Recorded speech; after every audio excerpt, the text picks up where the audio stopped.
Tonight, we drift gently back to a quieter time in the United Arab Emirates, long before glass towers caught the sun and highways stitched the desert together. The land was open and wide then, shaped by wind, sand, and the steady rhythm of the sea. Small coastal settlements rested along the Arabian Gulf, where pearl divers slipped beneath warm waters at dawn, returning hours later with hands raw and hopeful, their livelihoods tied to the fragile shimmer of oysters. Farther inland, Bedouin families moved with the seasons, guided by stars and memory, carrying traditions older than borders, sustained by patience, hospitality, and deep bonds of kinship. Life was simple and often demanding, yet grounded in dignity and resilience. There were no cities as we know them now, no unified nation, only separate emirates, each led by its own ruler, connected by shared culture, faith, and a quiet understanding of survival in a harsh but beautiful landscape. In these years, the world beyond the desert felt distant.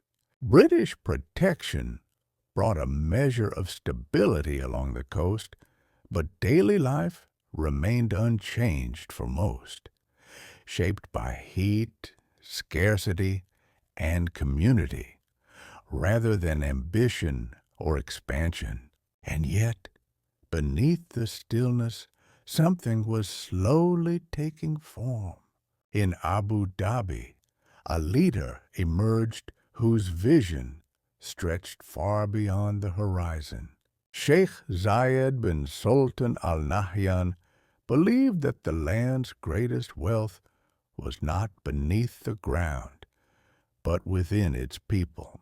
He imagined schools where there were none, hospitals where illness once went untreated, and roads that could bind distant communities together. He believed unity was not a convenience, but a responsibility. As oil was discovered and the world's attention began to turn toward this quiet corner of the Gulf, Sheikh Zayed saw a rare moment in history, a chance to shape the future deliberately, patiently, and generously, not through conquest or haste, but through cooperation. Across the sands, in Dubai, Sheikh Rashid bin Zayed Al Maktoum shared a similar conviction.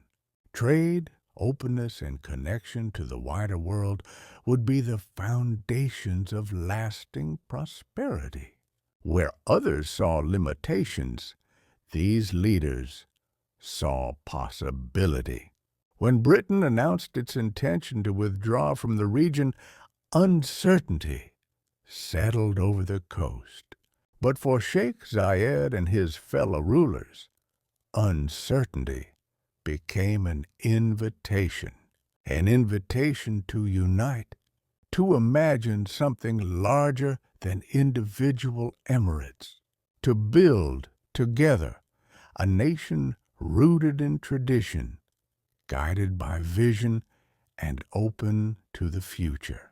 Tonight, we begin that journey at the moment when the desert paused and history quietly took a breath. The days that followed were filled with long conversations and careful listening, held not in grand halls, but in simple rooms and open majlis, where words carried weight and silence was respected. Unity did not arrive suddenly. It unfolded slowly, shaped by trust, built over years. Sheikh Zayed understood that lasting strength could not be forced, only invited. He traveled between emirates, speaking not of power, but of shared destiny, of how 7 distinct lands could protect one another by standing together. In these meetings, there was no urgency, only resolve. Each ruler carried responsibility for his people, and each weighed the risks of change against the promise of stability. What bound them was a deep familiarity, shared language, shared faith, and generations shaped by the same desert winds. When the agreement finally came, it was not celebrated with spectacle. It was marked with quiet pride. On a winter day in December, the Union was declared. A flag was raised for the first time, its colors symbolizing unity, courage, peace, and strength. 6 emirates joined together in a single federation, soon followed by the 7th. A nation was born not from conquest, but from consensus. In those first moments, the task ahead was immense. There were few paved roads, limited public services, and almost no modern institutions. Yet there was clarity. Oil wealth, newly flowing, would not be hoarded or wasted. It would be invested carefully, deliberately, in people.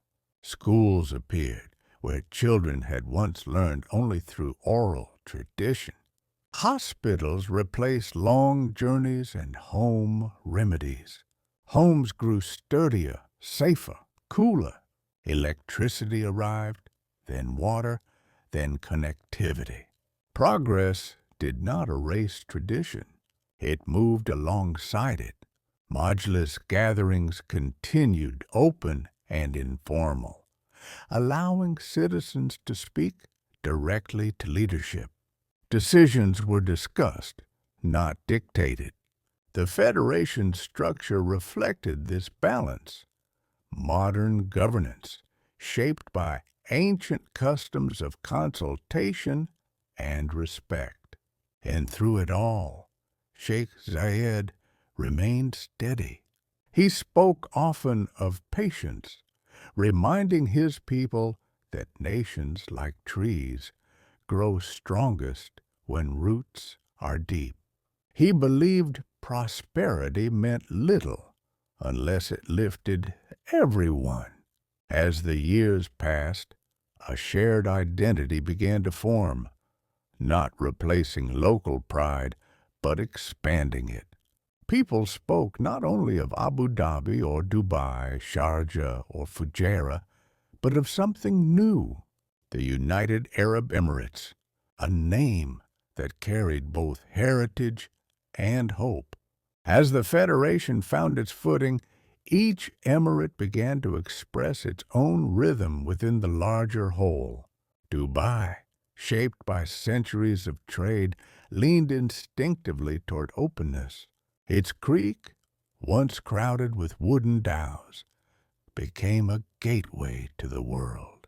Goods flowed in and out, and with them ideas, languages, and ambition. Sheikh Rashid believed that connection was strength.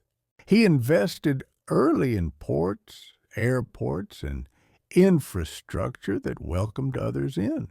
Where resources were limited, ingenuity filled the gap. Dubai learned to thrive not by what it extracted from the ground, but by what it enabled above it. Abu Dhabi, guided by Sheikh Zayed, took a longer view. With vast oil reserves came responsibility. Revenue was directed into education, healthcare, housing, and national institutions designed to endure for generations. The capital grew carefully, with wide roads, public spaces, and greenery that softened the desert's edge. Trees were planted where sand once ruled.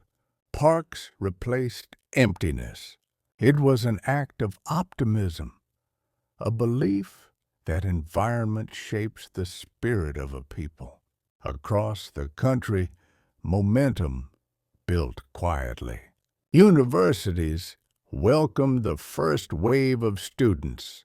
Women entered classrooms, workplaces, and public life with growing confidence. Children who once expected little beyond survival began to imagine careers, travel, and contribution. The world, too, was taking notice. Visitors arrived curious, then returned, impressed. What they found was not a place rushing to imitate others, but a nation experimenting with its own path. Free trade zones emerged, offering businesses space to grow with clarity and stability. Rules were designed to invite participation, not restrict it. The message was subtle but powerful. You are welcome here. This openness reshaped society. People from across the globe arrived to work, build, and belong. Cultures mixed gently, bound by shared respect and opportunity. Mosques stood beside churches. Languages overlapped in cafes and offices. Yet local traditions remained visible, practiced, and protected. The balance was intentional. Modernization without erasure. Global engagement without losing self.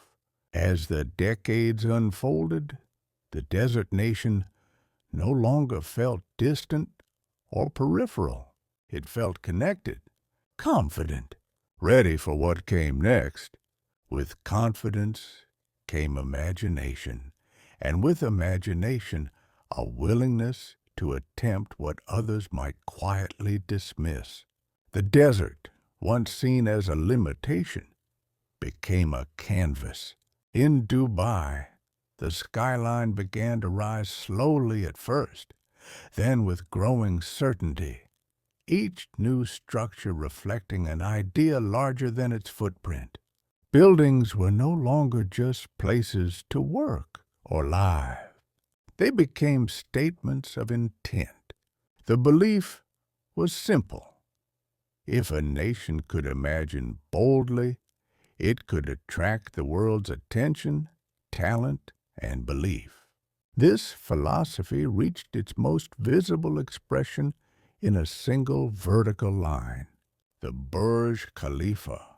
Rising higher than anything built before it, the tower was not only an engineering achievement, but a symbol, a declaration that ambition here would not be constrained by precedent. Many questioned it. Why build so high in the desert at the edge of the Gulf? But the question itself missed the point. The tower was never only about height. It was about confidence, about signaling that a young nation was comfortable thinking far ahead, comfortable being seen, and comfortable carrying risk in pursuit of long-term vision. Around it, a city grew with careful coordination, transportation networks, public spaces, cultural venues, and neighborhoods designed for both residents and visitors. Tourism followed naturally, not as spectacle alone, but as experience. People came to see what had been built and stayed because of how it felt: safe, open, welcoming. In these years, the UAE began setting benchmarks, not only for architecture, but for quality of life. Clean streets, efficient services, reliable infrastructure, a sense that things worked quietly and consistently. Behind the scenes, Governance evolved just as thoughtfully. Regulation adapted, institutions matured, and leadership remained visibly engaged, steering progress without losing touch with daily realities. The desert had not been conquered. It had been understood and shaped patiently into something new. While one emirate reached upward, another looked inward and forward. In Abu Dhabi, the focus turned toward sustainability and longevity. The question was no longer only how to grow, but how to endure. Masdar City emerged from this thinking, an experiment in living lightly on the land. Planned as a hub for renewable energy, research, and innovation, it reflected an early understanding that the future would demand balance between progress and preservation. Solar panels replaced rooftops. Walkways were designed for shade and efficiency. Energy use was measured, studied, refined. Even if perfection proved elusive, the intent mattered. The message was clear. Prosperity should not come at the expense of the planet. At the same time, culture took on a new role, not as something frozen in the past, but as a bridge to the world. Museums, galleries, and performance spaces were envisioned not just for display, but for dialogue. When the Louvre Abu Dhabi opened its doors, it did so with quiet confidence. A universal museum in the Arab world. Stories arranged not by geography or power, but by shared human experience. It invited reflection rather than instruction, connection rather than comparison. Across the nation, openness deepened. People of different backgrounds found space to practice faith, celebrate tradition, and contribute meaningfully. Tolerance was not treated as an abstract idea. It was embedded in policy, architecture, and daily life. Leadership spoke often of coexistence, not as compromise, but as strength. As the years passed, the UAE became less defined by what it was building and more by how it was building. Deliberately, inclusively, with an eye not only on tomorrow, but on decades yet to come. The world no longer wondered if this nation belonged on the global stage. It was already there, steady, confident, and quietly shaping its place within it. The world was changing quickly now, and the young federation chose not to hide from that pace, but to meet it with calm preparation.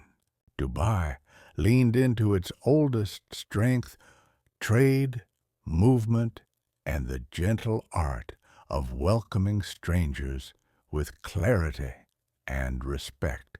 A creek that once held wooden dhows grew into a wider system of ports, and the shoreline began to hum with cranes, containers, and the steady choreography of logistics. Jebel Ali expanded into one of the region's great gateways, built to handle ships too large for the old creek and to connect the UAE to global supply lines that stretched far beyond the Gulf.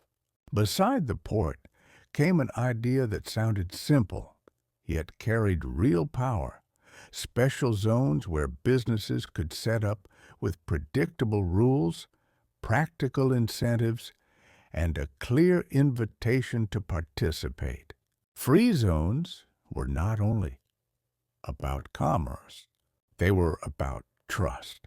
They signaled that people from far away could arrive, build, and plan for the long term without feeling uncertain about whether they truly belonged. Over time, these zones became whole worlds of their own, places for shipping and manufacturing, places for media and film, for finance and law, for technology, design, and health. A company could be born in one district, grow in another, and export its work to the planet, all while feeling anchored to the same stable system.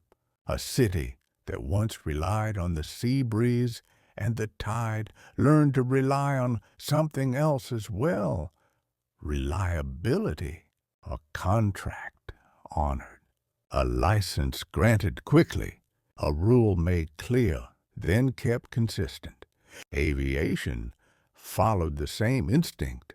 Airports were expanded, routes multiplied, and an airline was built with service and ambition stitched into every detail, turning Dubai into a place where the world could pass through and often chose to stay. Abu Dhabi moved with equal purpose, but with a different tempo. With oil revenues came the chance to invest patiently in foundations, public services, institutions, and national assets built for resilience rather than speed. Across the Federation, roads connected communities that had once felt like separate worlds. Schools and universities deepened, hospitals grew more capable, and public spaces appeared where families could gather in the evening when the heat finally softened. In the spaces between new buildings, tradition remained present. The majlis, the mosque, the old markets, the language of hospitality that never needed translation. It was nation-building as a kind of steady craft, not loud, not hurried, just consistent, as if each year was one more careful stone placed into a long, enduring bridge. As the cities expanded, the way life moved through them began to change, becoming smoother, quieter, and more seamless.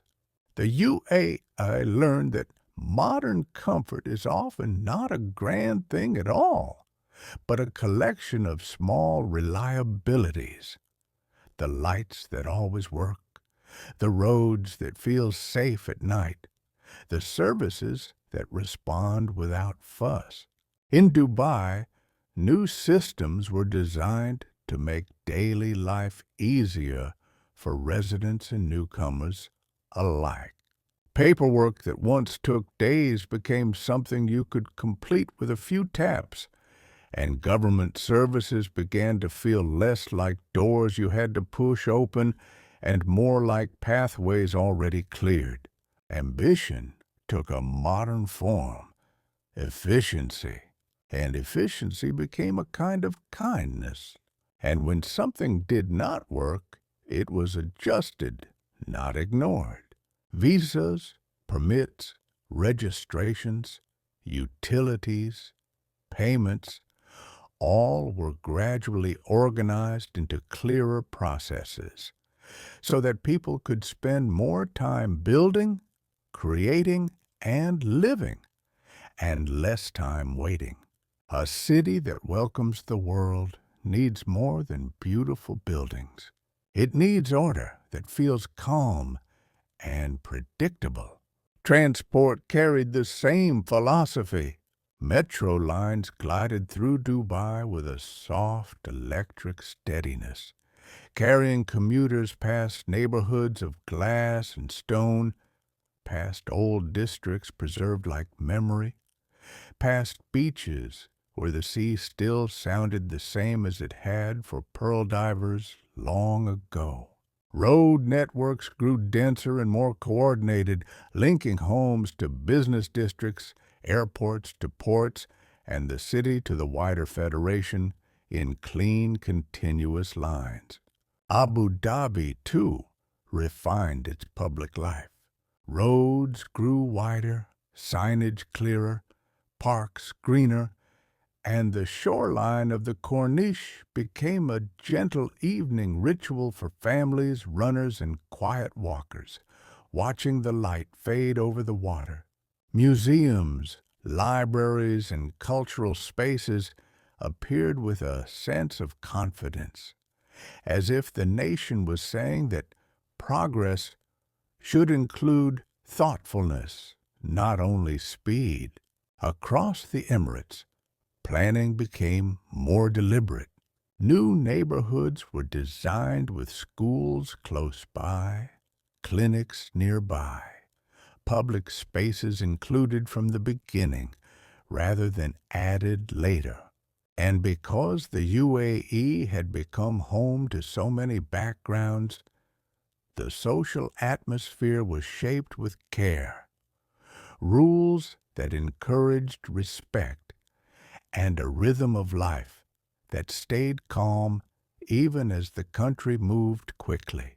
Leadership remained visible in the texture of daily life, not as distant symbols, but as steady hands guiding direction, checking details, and asking the same quiet question again and again: what will make this work well, not only today, but for many years to come? Even as the UAE built upward and outward, it also began to look ahead to a future beyond the age of oil, as if listening to time itself. In Abu Dhabi, Masdar City was imagined as a new kind of neighborhood, one that treated energy as something to be respected, measured, and used thoughtfully. Shade, airflow, and design were planned with the desert in mind, not against it, so that comfort could come from intelligence rather than excess. Solar power became more than a symbol. It became a working part of the landscape, reflecting sunlight into quiet, usable electricity. And around Masdar grew a broader ecosystem: research, clean technology, and institutions focused on what comes next. The UAE began to invest in renewable energy early, not as a trend, but as a form of long-term security.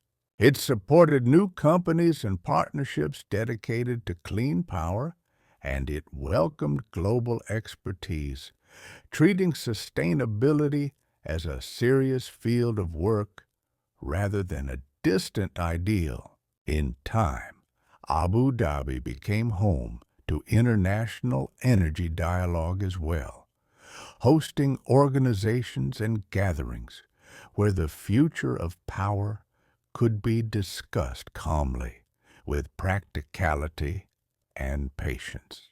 Across the country, projects expanded from vast solar fields and open desert to new ideas about how buildings could waste less, how cooling could become smarter, and how water could be managed with more care.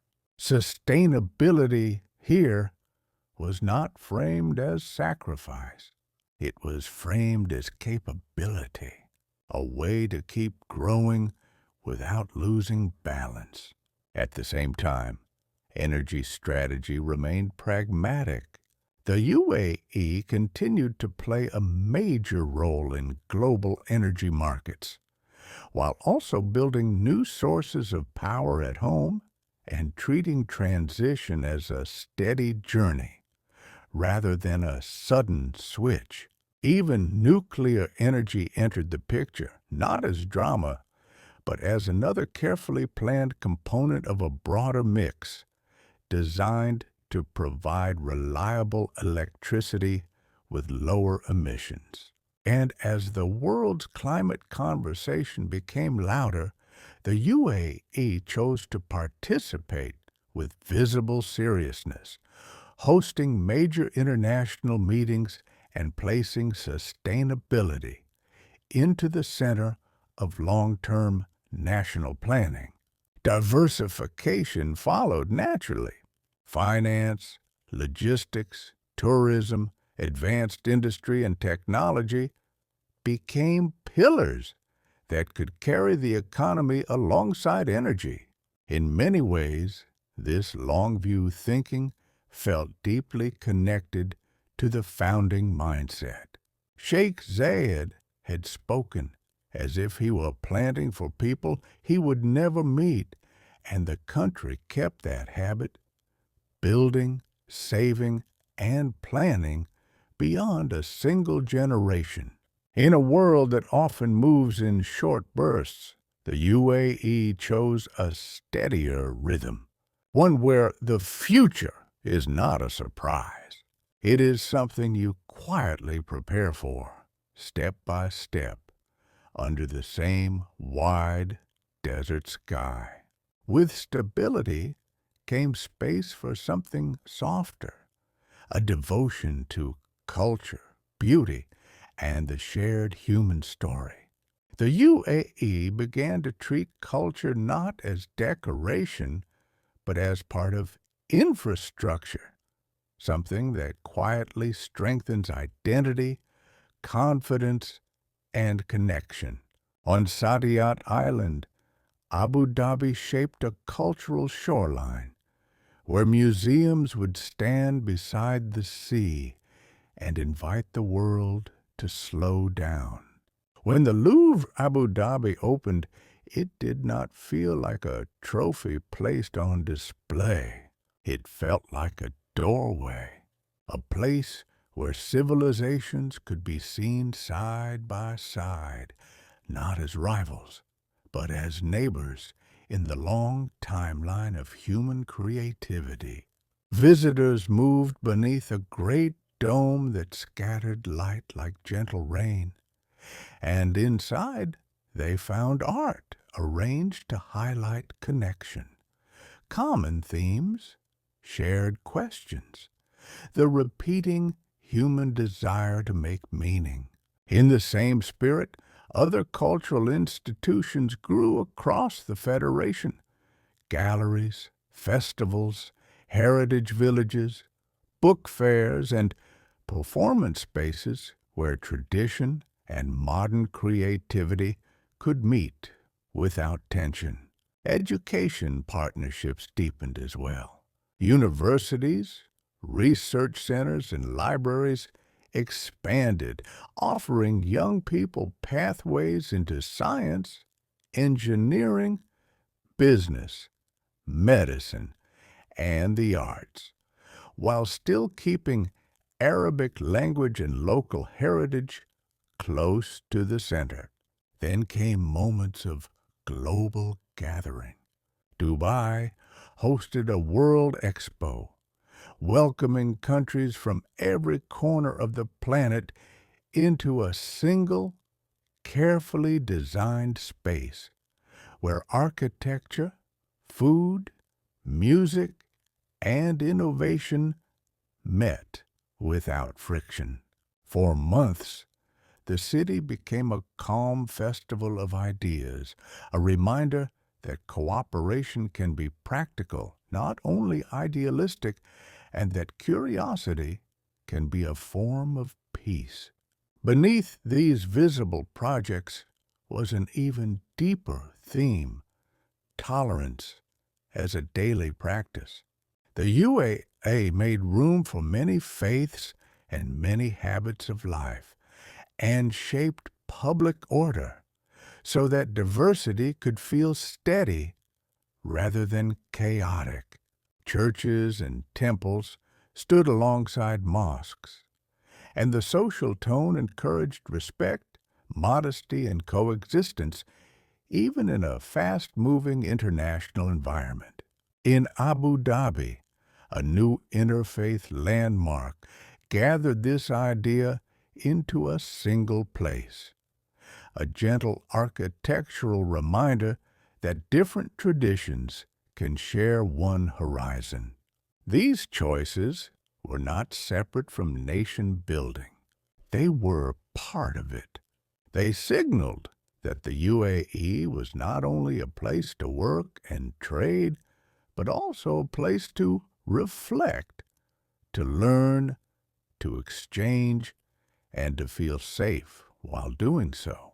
And through it all, the message remained consistent. You can bring your skills, your story, your culture, and still find a respectful place here. Tradition continued to hold the center, but the circle around it widened, patient, confident, and welcoming. By now, the UAE's story had become familiar to the world, a place where desert and sea meet modern ambition, and where planning is treated like an art. Dubai continued to refine itself as a hub for commerce, tourism, and technology, always looking for the next system to improve, the next idea to test, the next way to make the city feel effortless. Abu Dhabi strengthened its role as a capital of long-term investment, cultural depth, and strategic thinking, balancing economic power with a steady sense of national responsibility. Together, the Emirates kept proving that a federation can remain unified while allowing each place its own personality.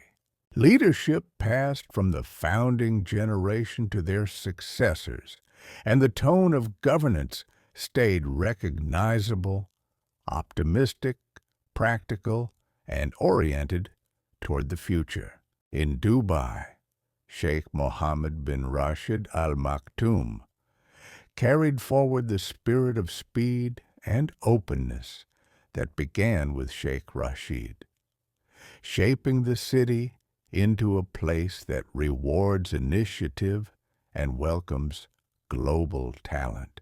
In Abu Dhabi, the leadership continued the tradition of long-view investment and national service, building institutions designed to endure and to protect stability.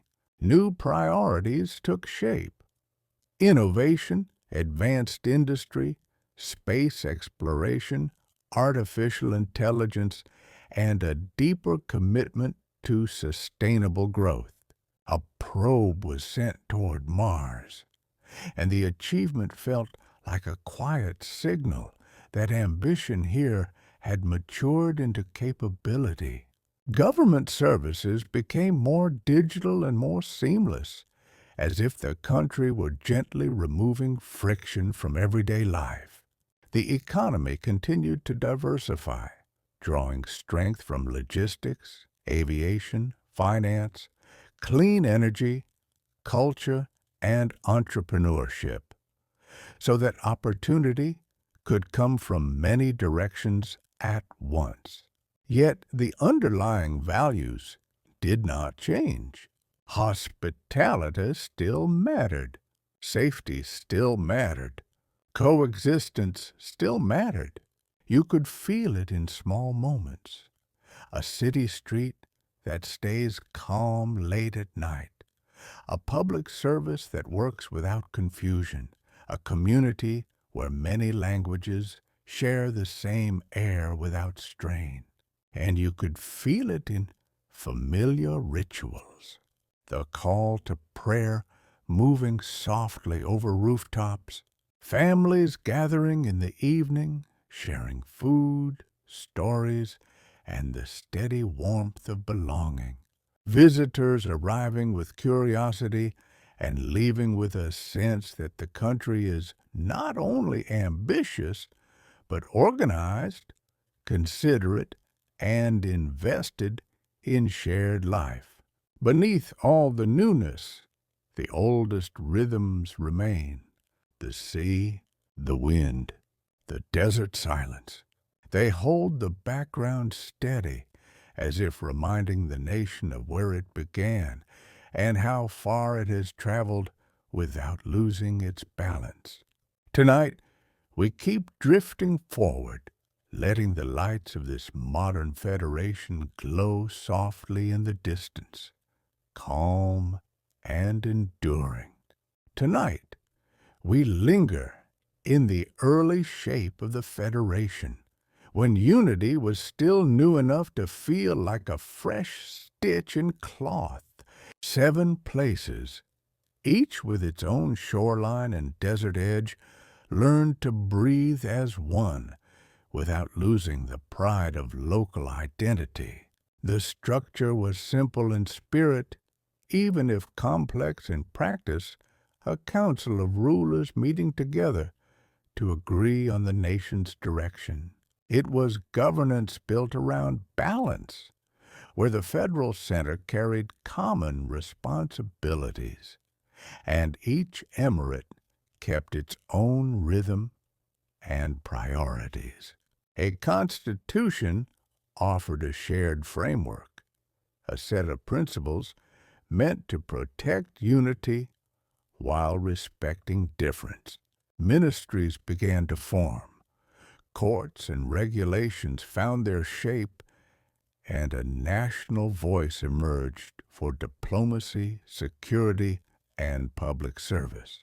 In the majlis, people continued to speak plainly, as they always had, bringing concerns, requests, and ideas to leaders who listened in the same rooms where elders once settled disputes. This closeness mattered because it made modernization feel less like a sudden replacement and more like an extension of familiar customs. Roads were planned not only for speed, but for connection, linking families across distance, linking ports to markets, linking opportunity to places that had once felt remote. Hospitals became more capable, schools more numerous, and public services more reliable, until routines that once required effort began to feel effortless. A quiet social promise took shape, too, that prosperity would be shared and stability protected so that citizens could plan their lives with confidence. And alongside that promise, the country opened space for newcomers, people arriving with skills and ambition who would help build institutions, companies, and daily life.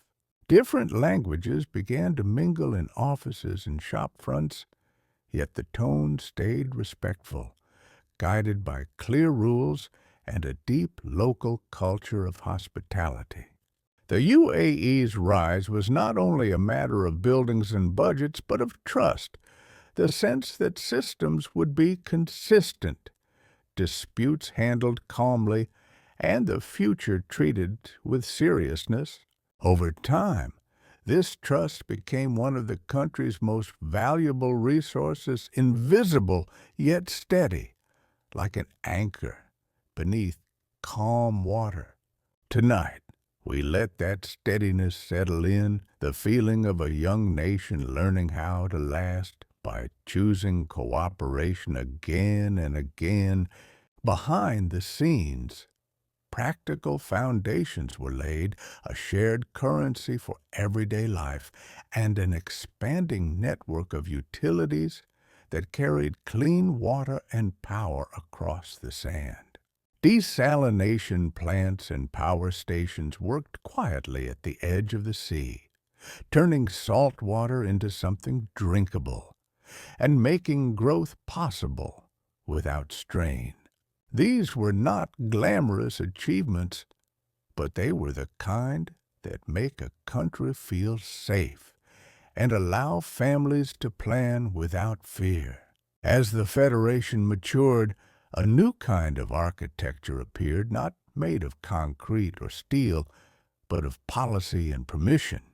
Dubai, especially, learned that prosperity could be designed by shaping an environment where businesses felt confident to arrive, invest, and stay. Free zones became the country's quiet innovation, places with their own clear rules, streamlined processes, and a promise that international companies could operate with ease. They were built near ports and airports, beside highways and telecom lines, so that trade could move like water without getting caught on unnecessary friction. Some zones focused on shipping and logistics, others on finance, media, technology, or precious metals, each one like a carefully tended garden where a specific kind of enterprise could grow. This approach did something subtle. It turned bureaucracy into something lighter, making the act of starting a company feel less like a struggle and more like a clean beginning.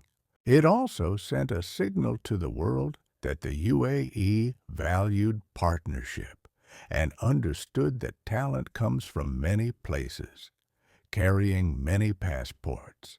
From this, new districts emerged, with office towers, conference halls, cafes, and shared workspaces where languages mixed and ideas traveled quickly.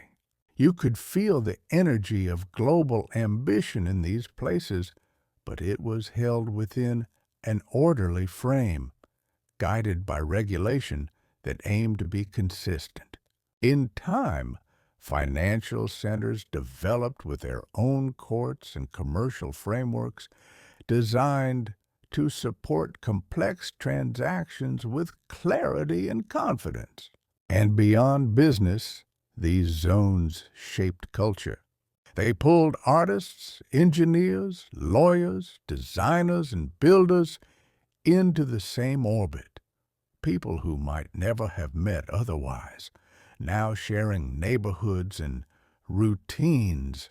At street level, it felt simple.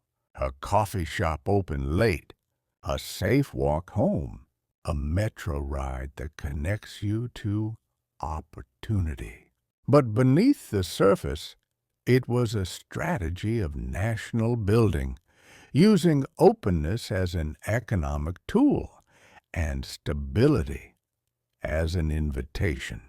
The UAE was learning how to welcome the world without losing itself, how to stay rooted while still reaching outward.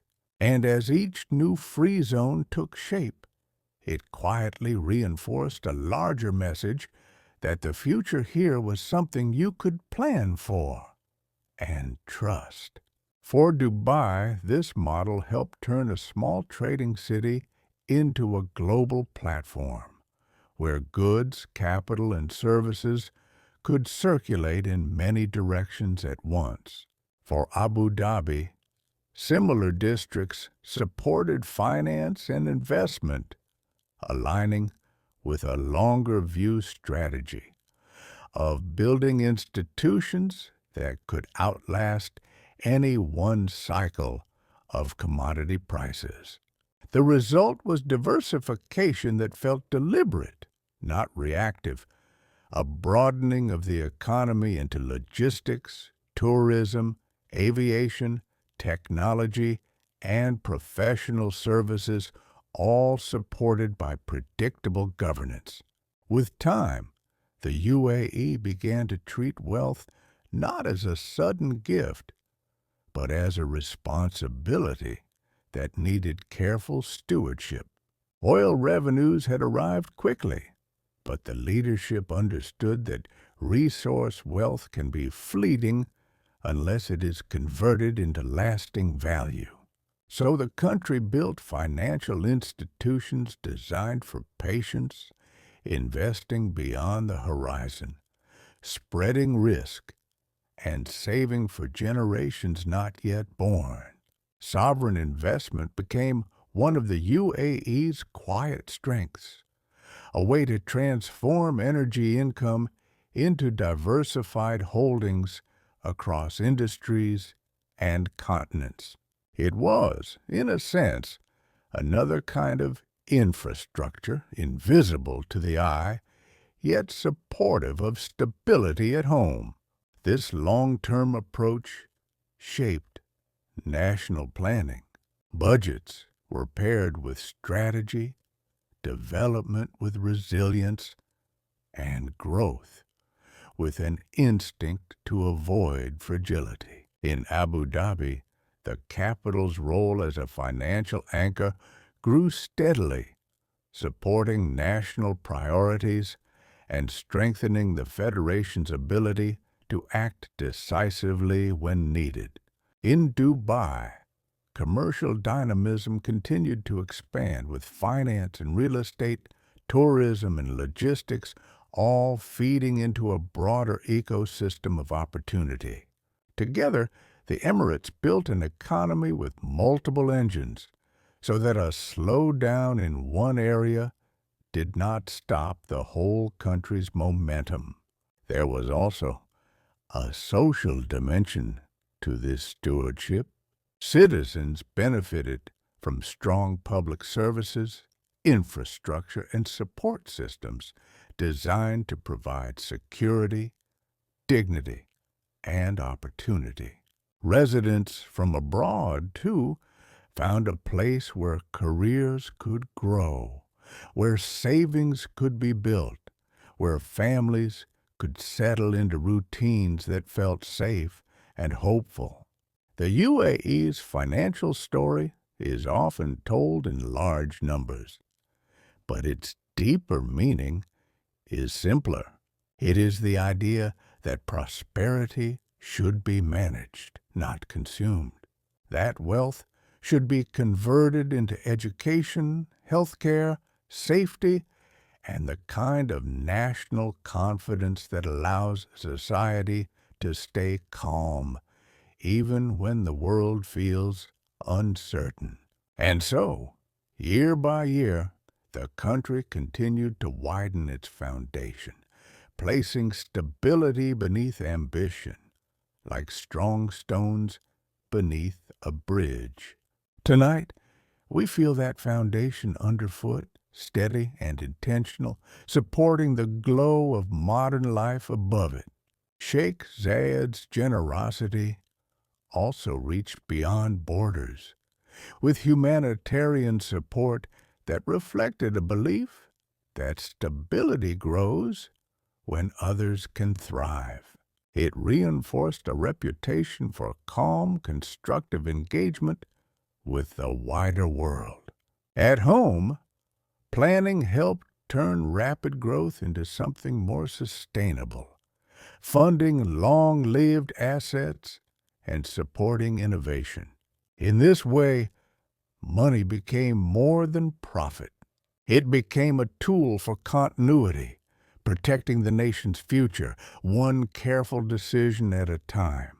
If you listen closely to the UAE's rise, you can hear a quieter story beneath the mega-projects, the steady work of building human capability. Sheikh Zayed spoke often about people as the country's true wealth, and the nation treated education as the most practical form of hope. Schools expanded across the Emirates, not only in city centers, but in smaller towns and distant communities, so opportunity would not belong to one place alone. Universities followed, along with scholarships and partnerships that connected young Emiratis to knowledge from around the world.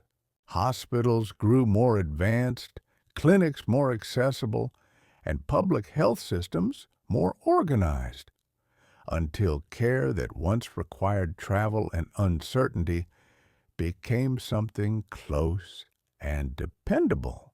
This investment in well-being shaped daily life in a gentle way. It reduced the hidden stress that comes from fragility and replaced it with a sense that the country had your back. Women, too, became central to the story of national development, entering higher education in large numbers, building careers and stepping into public service and leadership roles. Their presence expanded the nation's talent and also reflected a broader philosophy that progress should be inclusive and dignity shared.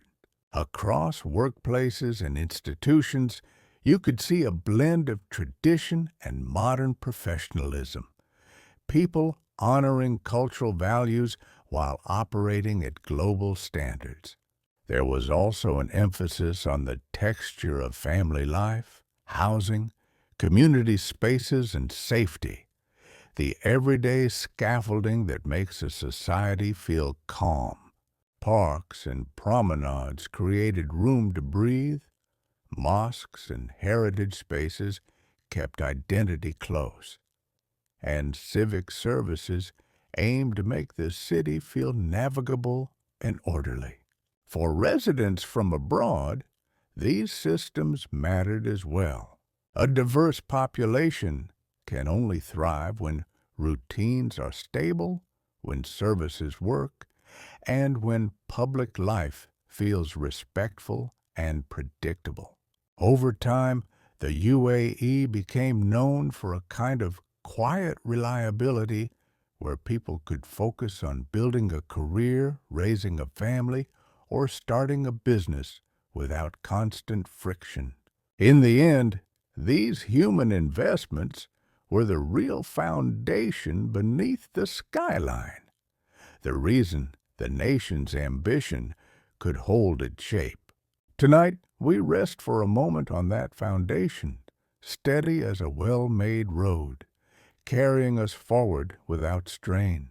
Even the simplest services, licensing, utilities, emergency response, were treated as part of national pride, improved year after year, so that the machinery of daily life could run smoothly.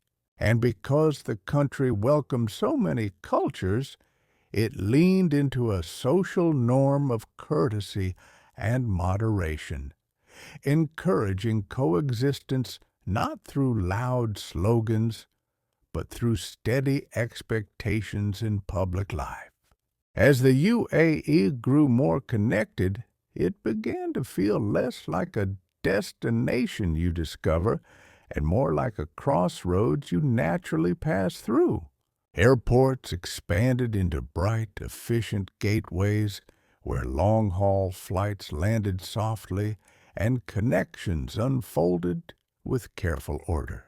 Aviation became part of the nation's identity, not only as transport, but as a promise that the UAE would remain open, accessible, and linked to the wider world. Ports, too, stayed busy, moving goods quietly in the background, supporting the everyday abundance that modern cities rely on. And then there was tourism, which arrived not as a single moment, but as an accumulation of experiences. A clean shoreline, a hotel that feels calm, a restaurant where many languages share the same table, a night walk that feels safe. The UAE learned that visitors return when a place feels reliable, when infrastructure is smooth, and when public life is respectful.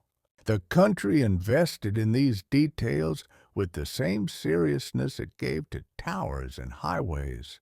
Beaches were maintained, parks designed, museums opened, and public transport refined so that life could be enjoyable without becoming chaotic. Large gatherings became possible too, conferences, festivals, exhibitions, and sporting events that brought global attention while still preserving a sense of order. In Dubai, the city became known for its ability to host the world, and to do so with a kind of polished calm. In Abu Dhabi, the capital offered a different experience, slightly slower, slightly more spacious, with culture and coastline and quiet confidence. Across the northern Emirates, mountains and wadis added texture to the country's landscape, reminding visitors that the UAE is not only glass and sand, but also stone, water, and changing light. All of this helped create a benchmark that many other places began to study. The idea that quality of life can be planned and that safety and efficiency can be part of a nation's brand. Yet the UAE's tourism story was never only about visitors. It was about residents too, about creating cities where people want to stay, where expats can build a life, where citizens can feel proud, and where families can imagine a future. Tonight, we let that feeling settle, the sense of a place designed to welcome, to function, and to glow softly, even as the world keeps moving around it. In many ways, the UAE's success here came from an old tradition, hospitality, scaled up into modern systems. A guest is cared for, a promise is kept, and comfort is treated as something worth designing, from signage to street lighting to the quiet professionalism of service. These are small things, but together they create a sense of ease, and ease is what makes a place feel like home. In a nation where so many people arrive from far away, social harmony does not happen by accident. It needs a shared tone, a set of expectations that keep daily life respectful even when backgrounds differ. The UAE cultivated that tone through a combination of culture and policy, emphasizing tolerance, coexistence, and the dignity of public order. You could see it in the way neighborhoods functioned, people moving through the same spaces with a quiet sense of mutual consideration. You could see it in the way celebrations were handled, local traditions honored openly, while other cultures were given space to gather and express themselves. Mosques remained central, their call to prayer floating gently over rooftops. Yet churches and temples also found their place, serving communities that had come to build new lives. At the heart of Emirati culture, hospitality continued to guide behavior. Guests were welcomed, conversation offered, generosity shown, not as performance, but as instinct. This hospitality scaled into the national posture, shaping how the UAE presented itself to the world. It was not only a place for contracts and construction, but a place where people could belong, even if only for a season. In Abu Dhabi, landmarks dedicated to interfaith understanding began to appear, designed as calm reminders that different traditions can share one horizon. In Dubai, the daily mix of cultures became so normal that it faded into the background, a multilingual hum in cafes, offices, and family parks. Yet the UAE also kept its identity close, preserving heritage districts, supporting traditional arts, and protecting symbols of national pride. Arabic remained the language of the heart, and the majlis remained a space where values were carried from elders to youth. This balance, openness with rootedness, is one of the country's most remarkable achievements. It allowed modernization to feel less like displacement and more like expansion, a widening circle around a stable center. And for many residents, this was the quiet gift of the UAE, a place where you could bring your ambition, your family, your story, and still feel safe moving through the day.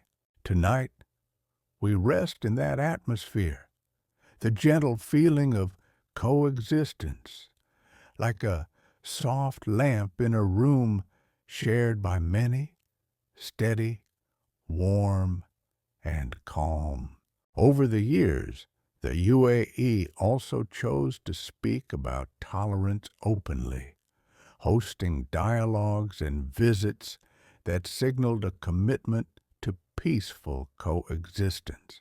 These moments mattered less as headlines and more as reassurance, the sense that the country wanted its diversity to feel safe, organized, and enduring.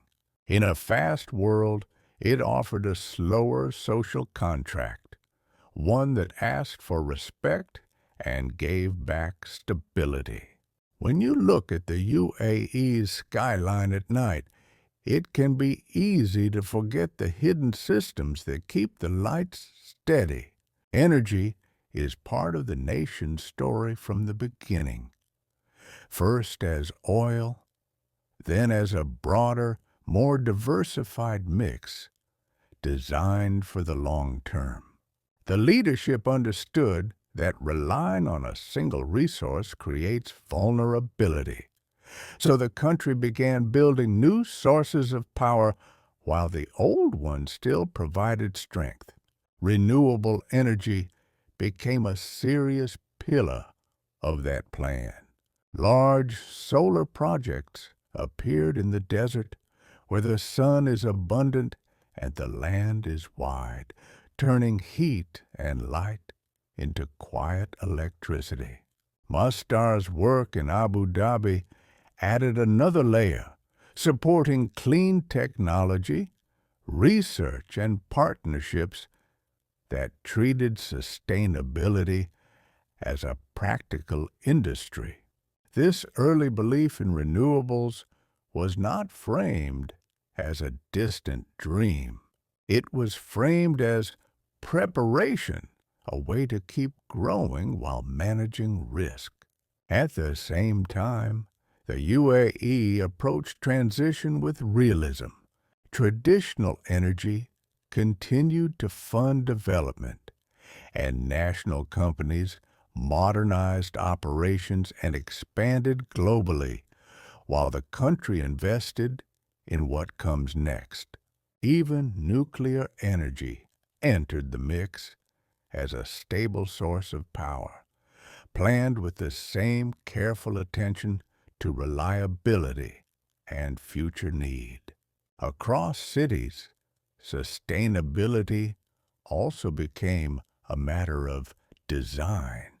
Cooling systems were improved, buildings became smarter, services became more digital, and public planning began to include efficiency as a quiet form of progress.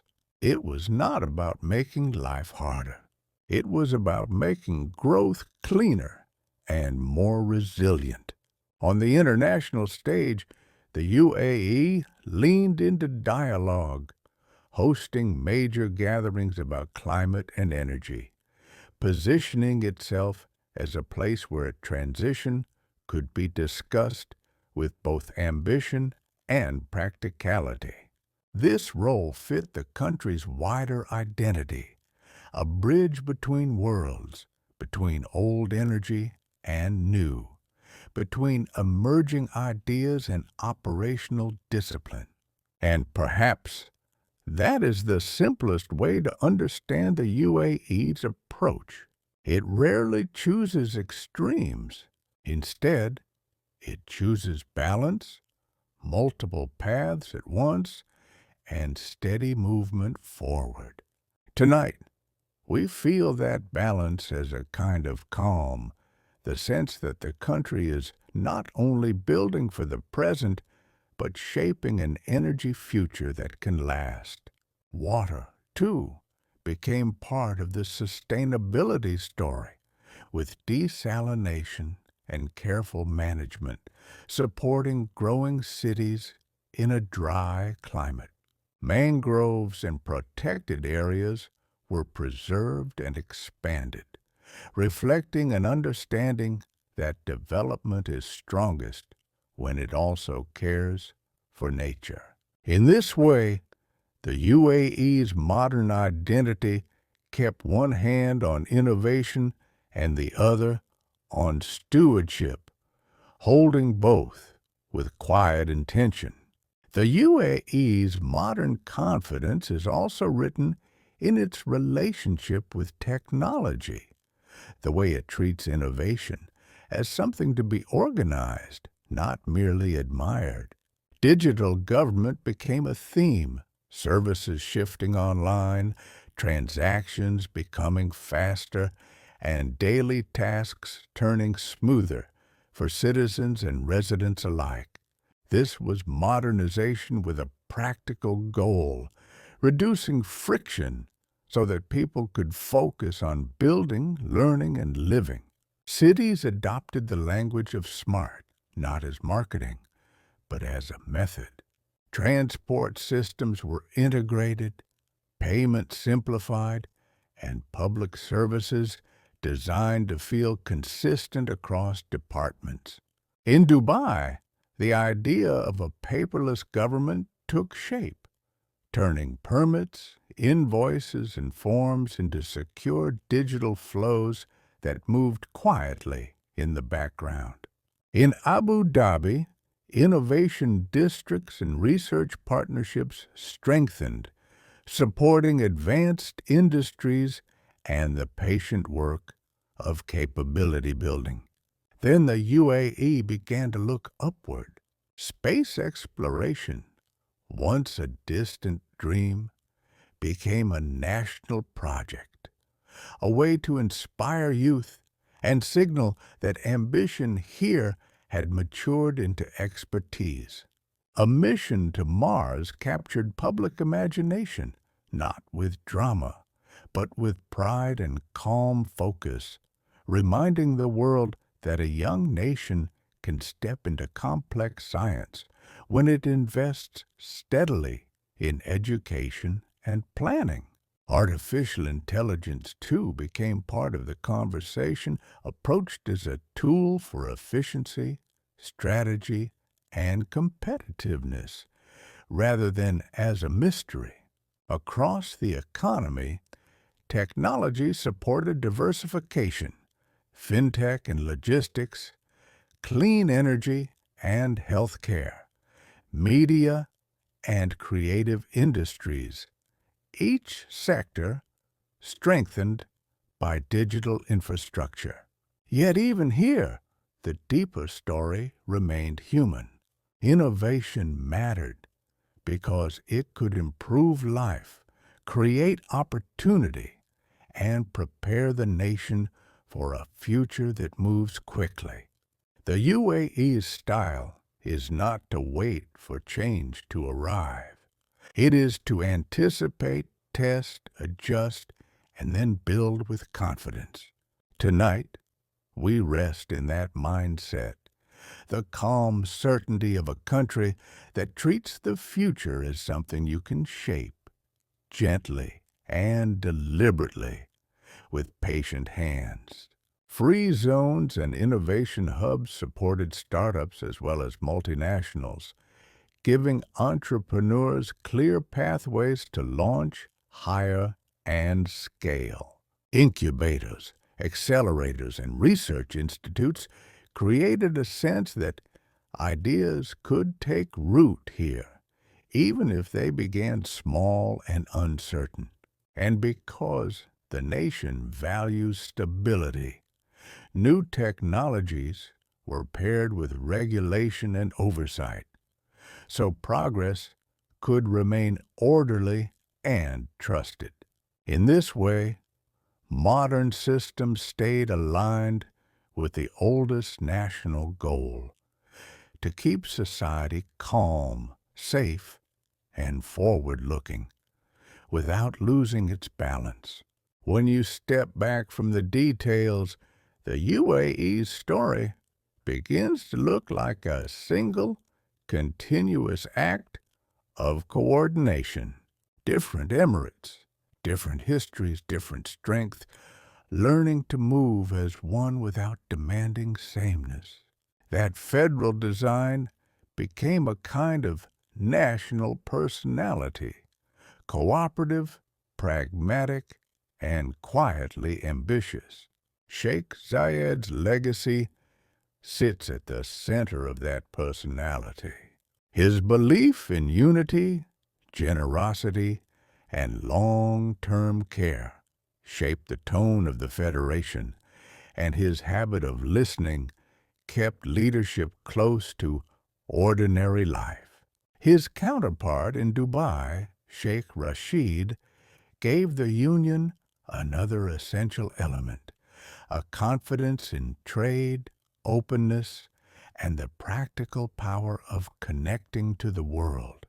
Together, these founding visions created a nation that could be both rooted and outward-facing, both traditional and experimental. As leadership passed to the next generations, the core philosophy remained recognizable. Think ahead. Invest in foundations. Welcome talent. Keep order. Protect coexistence.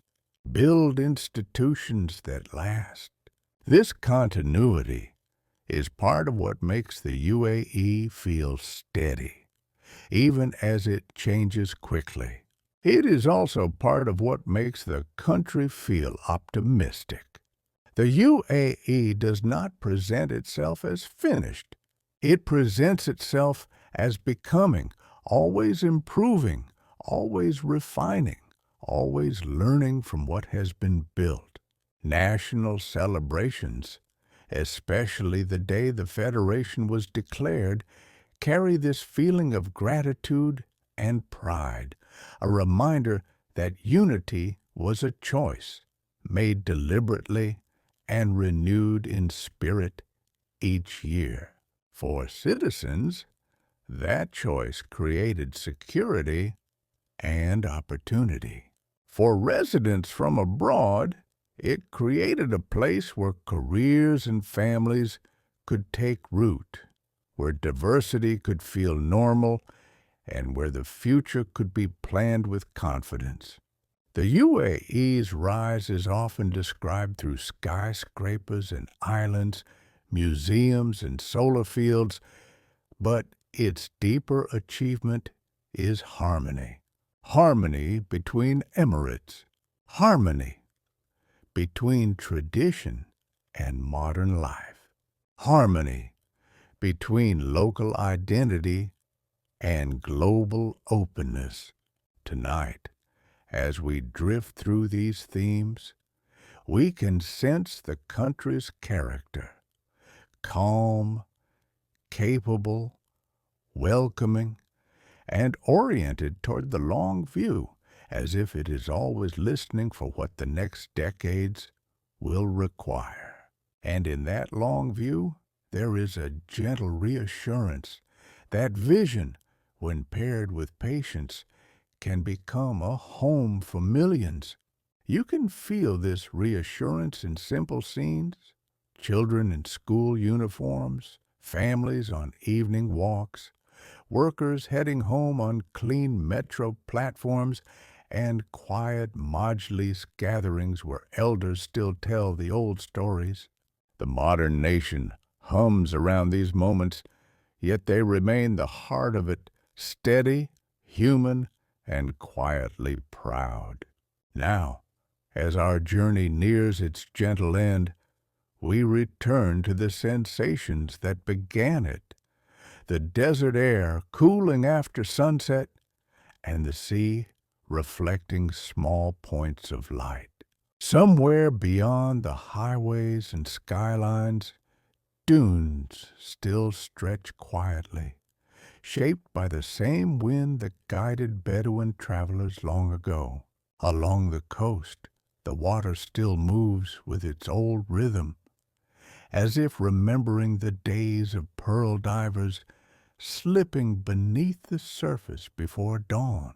And in between, the UAE glows, not only with towers and roads, but with a kind of organized calm, the feeling of systems that work, communities that coexist, and leadership that plans beyond the next season.